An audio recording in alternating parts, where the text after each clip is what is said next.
Breaking news చూస్తున్నాం. కేంద్ర హోంశాఖ మంత్రి అమిత్ షా ఈ నెల 29న హైదరాబాద్ రానున్నారు. పార్టీలోని వివిధ విభాగాల నేతలతో ఆయన సమావేశం కానున్నారు. సంస్థాగత అంశాలపై సమీక్షించనున్నారు. కిషన్ రెడ్డి బీజేపీ తెలంగాణ రాష్ట్ర అధ్యక్షుడిగా బాధ్యతలు చేపట్టిన తర్వాత అమిత్ షా మొదటిసారి తెలంగాణకు వస్తున్నారు. అయితే ఏడాది చివరిలో తెలంగాణ అసెంబ్లీ ఎన్నికలు ఉన్నాయి.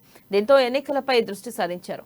మరోవైపు త్వరలో బీజేపీలోకి పెద్ద ఎత్తున వలసలు ఉండనున్నాయనే ప్రచారం సాగుతుంది. ఈ పరిస్థితుల్లో అమిత్ షా పర్యటన ప్రాధాన్యతను సంతరించుకుంది.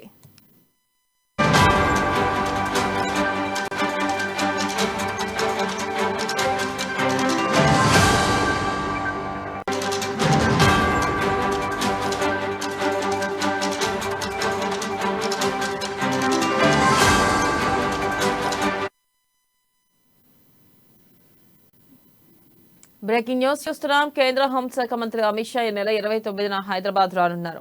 పార్టీలోని వివిధ విభాగాల నేతలతో ఆయన సమావేశం కానున్నారు. సంస్థాగత అంశాలపై సమీక్షించనున్నారు. కిషన్ రెడ్డి బీజేపీ తెలంగాణ రాష్ట్ర అధ్యక్షుడిగా బాధ్యతలు చేపట్టిన తర్వాత అమిత్ షా మొదటిసారి తెలంగాణకు వస్తున్నారు. ఏడాది చివరిలో తెలంగాణ అసెంబ్లీ ఎన్నికలు ఉన్నాయి. దీంతో ఎన్నికలపై దృష్టి సారించారు. మరోవైపు త్వరలో బీజేపీలోకి పెద్ద ఎత్తున వలసలు ఉండనున్నాయనే ప్రచారం సాగుతుంది. ఈ పరిస్థితుల్లో అమిత్ షా పర్యటన ప్రాధాన్యతను సంతరించుకుంది.